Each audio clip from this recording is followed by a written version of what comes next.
This is the Panasonic Lumix GH6. It is the successor to the wildly popular GH5, and in this video, we'll see if this $2,200 little tiny cinema camera is worth picking up for video. But first, a disclaimer. Panasonic is not sponsoring this video, but they did supply me with a pre-production GH6 for this review. That said, this video is supported by those who have purchased my camera guides and LUTs, and you can learn more about those down in the description. By the way, I will be producing a LUT pack and a guide for the GH6, and it's going to be huge because this thing is loaded with features which we're going to be getting into right now, starting with the new body design for the Panasonic GH6. The GH6 body is dust, splash, and freeze resistance, and if you compare it to the older GH5, you'll notice the GH6 is slightly larger in certain areas, and it does weigh a little bit more. One of the differences you'll notice when you pick up the GH6 is the grip size feels much better in the hands. Panasonic has taken the flip up and out design from the S1H and brought it to the GH6. And this is a great design. Every camera should have this style of monitor because it frees up your ports on the side of the camera and you can still rotate your screen. You can flip it up. You can just flip it out if you want. You have so many options, and it's just a great design. The screen also gets a slight dot count upgrade while the viewfinder remains the same as the GH5. Another huge difference is going to be the new cooling system on the GH6. So there's actually a fan, an intake and outtake vents. You can control the fan settings in the menu system, and there's now a menu system for temp control similar to what we've seen on Sony cameras. There are also more buttons on the GH6 compared to the GH5, and all but two can be programmed to do just about anything. There's new buttons on the front, top, back, EVF, and a new locking switch, which can be customized to lock any buttons on the camera. The GH6 gets a new battery with slightly different specs, but it does still work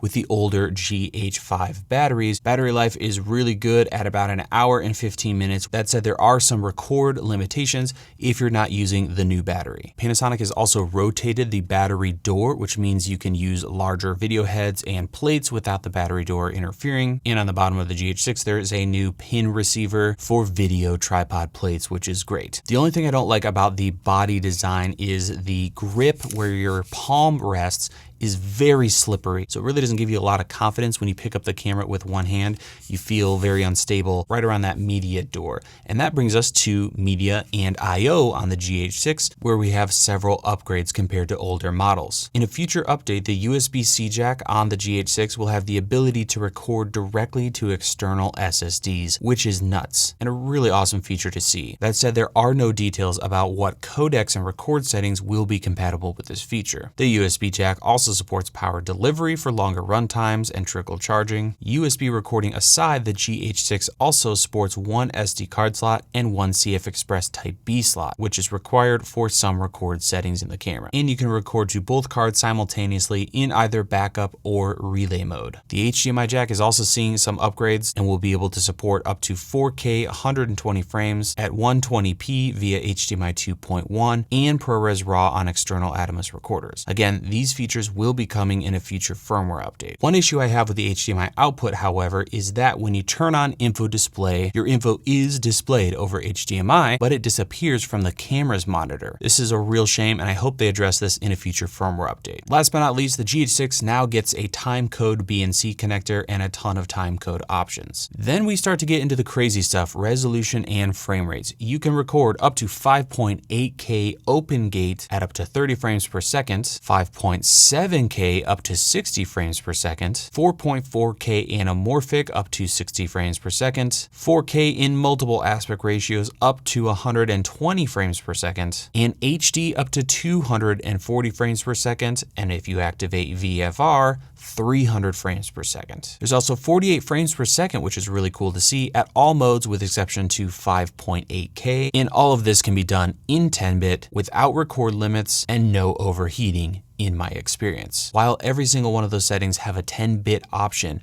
there are several that have 420 instead of 422 when it comes to chroma subsampling, but I would happily trade that for 10-bit color, which in my opinion is more important. As if that wasn't enough, compression and codec options on this camera are bonkers. For starters, the GH6 has 3 codecs to choose from: MP4, MOV, and Apple ProRes. That's right, ProRes 422, and HQ recording internal on the camera. At launch, ProRes is limited to 5.7K at 24 and 30 frames per second, but in future updates there will be more conservative 4K and HD options as well. Compression options are plentiful with either all intra or long GOP options in both H.264 and H.265. That translates to 58 different settings in the camera, which is just nuts. However, you can narrow down using a filter menu and create your own list, which is really, really nice. Now let's get to one of my favorite things about the GH6, and that is the sensor on this guy. The GH6 sports a 25.2 megapixel micro four thirds sensor with a native resolution of 5760 by 4320, but you have the option to record at several resolutions, aspect ratios, and crops if desired. Here are all the different settings and modes on the GH6, and it's important to keep in mind there are no forced crop modes, but you do have the option to turn on pixel to pixel when in 4K or HD, which will give you a 1.5 times and 3 times crop respectively. The camera can record at that native resolution of 5.8K or oversample to any resolution setting up to 120 frames per second. 240 frames per second settings are binned and 300 frame per second settings are cropped and binned. Now I know that smaller sensors like micro four thirds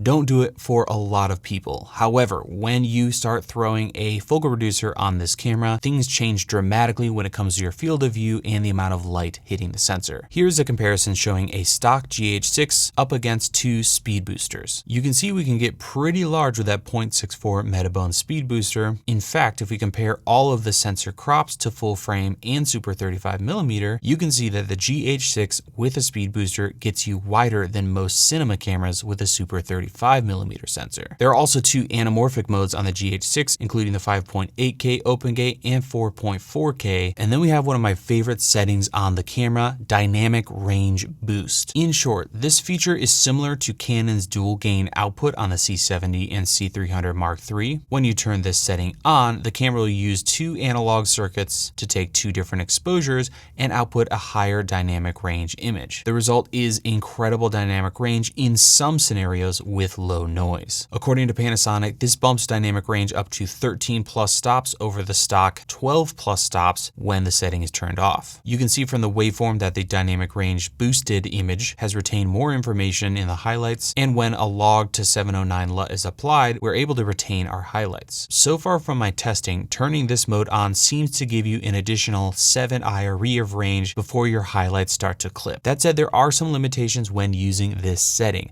The first is your ISO range will now start at 2000. This is because the camera needs to utilize that lower ISO range to create this dynamic range boost. And the second is that you can only use this mode when filming at 60 frames per second or lower. I also found there wasn't much of an impact when filming in low dynamic range scenes. So I would avoid turning this mode on unless you know you need that extra latitude in the highlights specifically. If you do not use the boosted mode, the native ISO on the GH6 is 250 in vlog. Another massive upgrade that the GH6 has is color and image quality.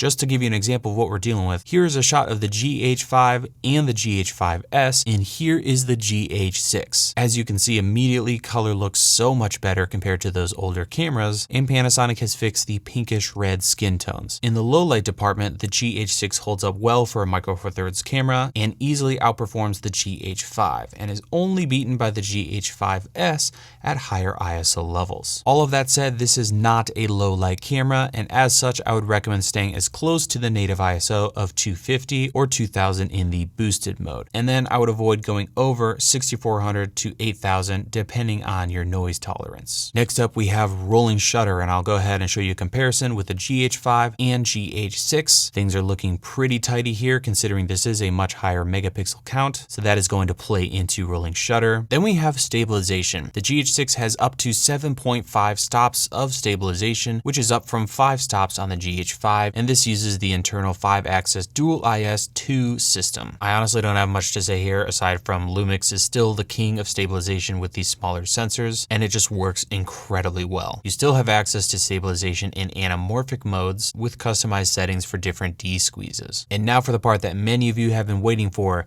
autofocus on the GH6 is still contrast-based DFD, but this is the first Lumix camera that I have actually been like, okay, autofocus works mostly. And I know that doesn't give you a ton of confidence, but just look at this footage of me using the camera with face and eye detection turned on. I was really surprised at how accurate and how responsive it was. And even when I interrupted or blocked my face, the camera seemed to be able to respond and recover, which I've just never had work this well on previous Lumix cameras. I think a big part of this is the new processor in this camera, which triples the speed of the autofocus system. So while it still might not be Canon or Sony, it is much improved, and this is the first camera I would actually feel somewhat confident turning autofocus on. Now, it's not perfect and it still has those micro jitters depending on what you're filming, but so much better like the S1 and S5, where often the camera would just never get focus correct. The GH6, in my experience,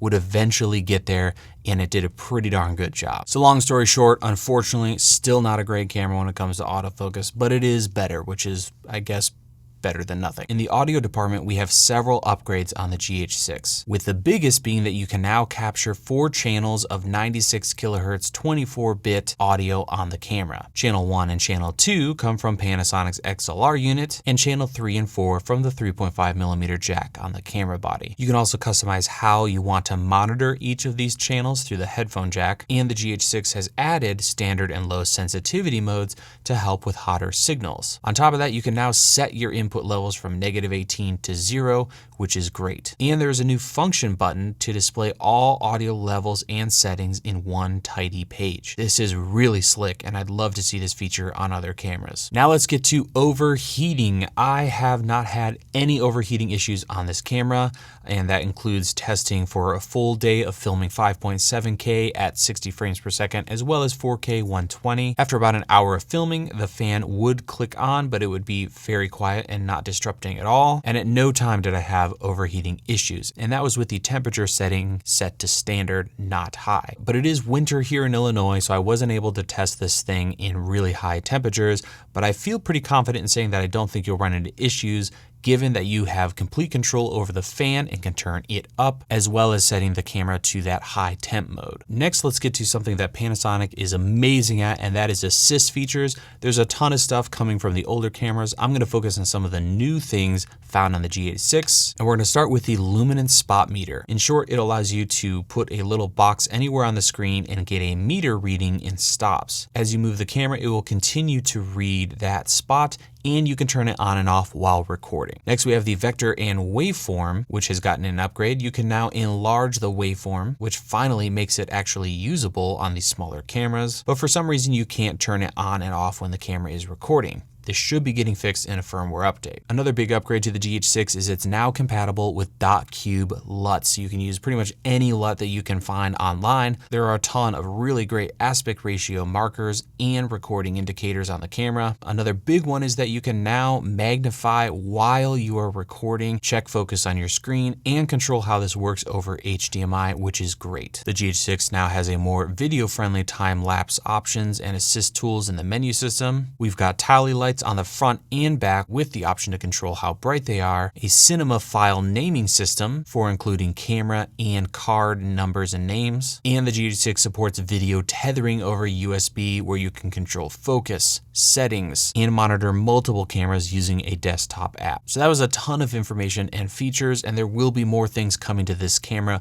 over firmware updates, which is really exciting to see. But now let's get into the things I don't like about this camera, and there's a couple to go over. And the first is going to have to be that you can't display your screen info on both an external monitor and the back of the camera. While I like the overall design of the camera, I think it's a great mini cinema camera, the lack of any kind of material to grip onto your hand on the rear is a big problem. I don't feel confident when I pick this thing up with one hand. And the last con, or kind of thing to consider really, is the price. It's $2,200 for the GH6. Now that's fairly close to something like the Sony a7 IV, but they are completely different cameras. This is more of a cinema monster, amazing dynamic range, tons of assist tools for filmmakers, whereas the a7 IV is going to give you a larger sensor, better autofocus, but is, not really a cinema workhorse like this guy is. But at the end of the day, the Panasonic Lumix GH6 is, in my opinion, the best image capturing tool for filmmakers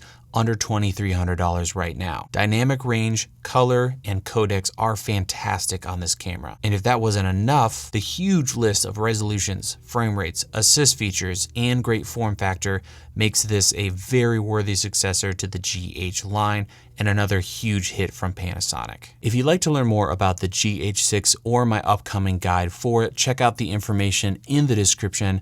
I want to thank you guys so much for watching. Hope you have a wonderful rest of your day, and we will see you in the next video.